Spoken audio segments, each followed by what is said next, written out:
मैया समान योजना का हाल फिलहाल में जो हालात चल रहा है उसमें गांव से लेकर शहर तक हर कोई यह जानना चाहता है कि किसके खाते में पैसा पहुंचा है और किसके खाते में अभी तक फंसा हुआ है।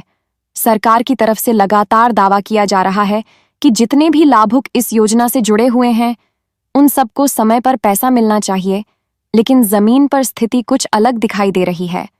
कई जिलों में यह रिपोर्ट आ रही है कि लाभुकों के खाते में पैसा सीधे पहुंच रहा है और वे खुश हैं, तो कई जगह पर अभी भी बैंक और कागज की जांच में देरी हो रही है। सबसे पहले तो यह समझना जरूरी है कि सरकार ने इस बार योजना के भुगतान को चरणबद्ध तरीके से शुरू किया है। यानी पहले जिन जिलों में सभी दस्तावेज पूरे हैं और बैंक खातों की पुष्टि बिना किसी अड़चन के हो चुकी है, वहां पहले पैसा भेजा गया। इसी वजह से रांची, बोकारो, धनबाद और जमशेदपुर जैसे बड़े जिलों में बहुत सारे लाभुकों को पैसा मिल चुका है। लोग बैंक जाकर पासबुक में एंट्री करवा रहे हैं और वहां पर साफ लिखा हुआ है कि मैया समान योजना की किस्त उनके खाते में आ चुकी है। लेकिन दूसरी तरफ पलामू, गढ़वा, लातेहार और चतरा जैसे इलाकों से लगातार खबरें आ रही हैं कि वहां अभी तक सभी को पैसा नहीं मिला है। कारण ये बताया जा रहा है कि जिन लाभुकों का आधार कार्ड और बैंक खाता आपस में लिंक नहीं है या फिर खाता निष्क्रिय पड़ा हुआ है, उन सब का पैसा रुका हुआ है। सरकार ने साफ कहा है कि जब तक आधार और बैंक की जानकारी पूरी तरह से मैच नहीं होगी तब तक किस्त खाते में नहीं जाएगी। अब बात करें हाल के नए अपडेट की, तो सरकार ने यह घोषणा की है कि जिनका खाता निष्क्रिय है उनको बैंक जाकर दोबारा चालू करवाना होगा। इसके लिए हर ब्लॉक में विशेष शिविर लगाए जा रहे हैं। वहां जाकर लोग अपने दस्तावेज सही करा सकते हैं और शिकायत दर्ज करा सकते हैं। इन शिविरों में बैंक कर्मी और सरकारी कर्मचारी दोनों मौजूद रहते हैं ताकि किसी को ज्यादा परेशानी न हो। कुछ जिलों से यह भी खबर आई है कि कई परिवार ऐसे हैं जिनका पैसा तो आ गया है लेकिन उन्हें जानकारी ही नहीं थी, बैंक से मैसेज नहीं गया और वे सोचते रहे कि अभी तक किस्त नहीं आई है। जब उन्होंने पासबुक छपवाया तब जाकर उन्हें पता चला कि पैसा तो पहले से पड़ा हुआ है। इसलिए सरकार ने यह भी अपील की है कि लाभुक समय समय पर बैंक जाकर जानकारी लें। एक और अहम अपडेट ये है कि जिन जिलों में पैसा भेजा जा चुका है वहां दूसरे चरण की तैयारी भी शुरू हो गई है। यानी अगली किस्त के लिए नामों की सूची तैयार हो रही है और जिन लोगों की पहली किस्त अटकी थी उनका पैसा भी अगली किस्त के साथ जोड़कर भेजा जाएगा।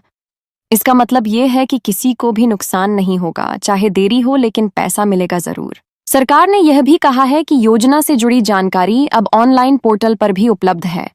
हर कोई अपना आधार या मोबाइल नंबर डालकर देख सकता है कि उसका पैसा कब आया, कितना आया और कौन सी किस्त बाकी है। गांव के बहुत से लोग इस सुविधा का फायदा नहीं उठा पाते क्योंकि उन्हें इंटरनेट की जानकारी नहीं है। इसलिए पंचायत भवनों पर विशेष सूचना बोर्ड लगाए जा रहे हैं जहां पर हर लाभुक का नाम और स्थिति लिखकर चिपकाया जाएगा। अब अगर हम देखें तो कई जगहों पर राजनीतिक नेताओं ने भी इस योजना की निगरानी शुरू कर दी है। पंचायत प्रतिनिधि, विधायक और सांसद अपने अपने इलाके में यह जांच कर रहे हैं कि पैसा सही समय पर मिल रहा है या नहीं। जहां शिकायत मिल रही है वहां से तुरंत रिपोर्ट सरकार तक पहुंचाई जा रही है। हाल ही में यह भी खबर आई थी कि कुछ लाभुकों के खाते में पैसा तो गया लेकिन वह तुरंत कटकर लोन या पुराने बकाया में चला गया। इसको लेकर भी सरकार सख्त हुई है और कहा है कि मैया समान योजना का पैसा किसी भी तरह से समायोजित नहीं किया जाएगा। अगर ऐसी गड़बड़ी होती है तो बैंक की जिम्मेदारी तय होगी। ग्रामीण इलाकों में महिलाओं ने यह योजना को लेकर काफी उत्साह दिखाया है। उन्हें लगता है कि इस योजना से घर के खर्च में मदद मिलेगी और बच्चों की पढ़ाई लिखाई का खर्च आसानी से उठाया जा सकेगा।